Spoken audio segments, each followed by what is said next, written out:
presented by Halkat Films.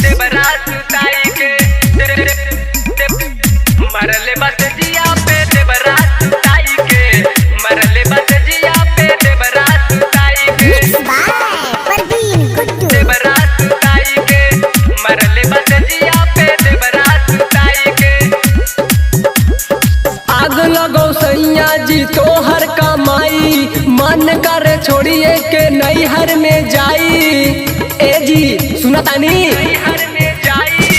आग लगो सैया जी तोहर कमाई मन कर छोड़िए के नैहर में जाई।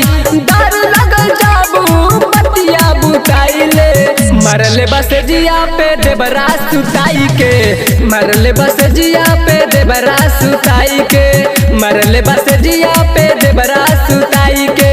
डीजे नीतीश राज देवरा सुताई के मरले बस जिया पे देवरा सुताई के मरले बस जिया पे देवरा सुताई के। हे राजा कुछ ना जानी ले नहीं केहू के मानी ले। ए जी का कही केहू के मानी ले राजा कुछ ना जानी ले नहीं केहू के मानी ले। सारा कमाई राजा धैलस लुटाई के मरले बस जिया पे देवरा सटाई के मरले बस जिया पे देवरा सटाई के मरले बस जिया पे देवरा सटाई के मरले बस जिया पे देवरा सटाई के देवरा सटाई के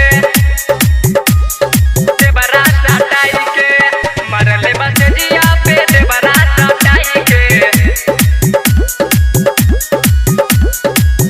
पीके दारू या गांजा हो खूबे ले लाऊ माजा हो खूबे ले लाऊ माजा हो। पीके दारू या गांजा हो खूबे ले लाऊ माजा हो।